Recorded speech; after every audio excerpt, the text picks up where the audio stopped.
اسلام نے عورت کو فرش سے اٹھا کر عرش پر بٹھایا۔ ہمارے نبی حضرت محمد صلی اللہ علیہ وسلم نے عورت کو سوسائٹی میں ایک اعلیٰ مقام دیا، عورت کے قدموں تلے جنت کو کر دیا۔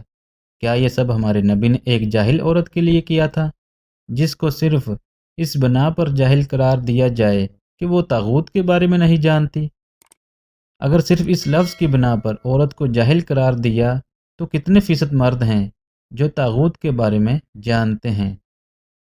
ضروری نہیں کہ جس بات کا علم مجھے یا آپ کو ہے وہ سب کو بھی ہو۔ اگر ایک ڈاکٹر مریض کا علاج کرنا جانتا ہے اور ملاح کشتی چلانا جانتا ہے تو اس کا ہرگز مطلب یہ نہیں کہ ڈاکٹر اگر ڈوبتے شخص کو بچا نہیں پایا تو وہ ایک جاہل ڈاکٹر ہے۔ یا اگر ملاح سے کسی نے پوچھ لیا کہ سر درد کی گولی کون سی ہے اور وہ نہ بتا سکے تو وہ اس بات کی بنا پر ایک جاہل ملاح بن گیا ہے؟ نہیں۔ اگر علم و ادب کے استاد بن گئے ہیں تو اس کا ہرگز مطلب یہ نہیں کہ باقی قوم جاہل ہو گئی ہے۔ اصل جہالت انسانیوں میں نہیں، ان کی سوچ میں ہوتی ہے۔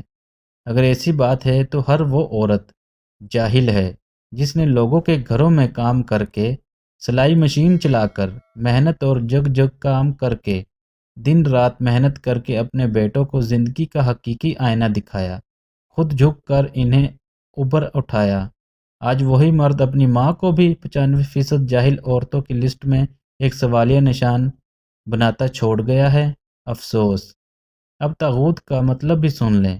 طاغوت عربی زبان کا لفظ ہے جو اسلامی اصطلاح میں ان تمام چیزوں یا شخصیات کے لیے استعمال ہوتا ہے جو اللہ کی عبادت اور حکم کو چھوڑ کر خود ساختہ اصول و قوانین کی پیروی کرتے ہیں یا کرواتے ہیں۔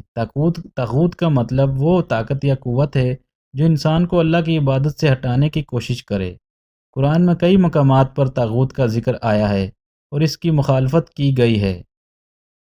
یہ لفظ زیادہ تر منفی معنوں میں استعمال ہوتا ہے اور اللہ کی نافرمانی اور شرک کی نمائندگی کرتا ہے۔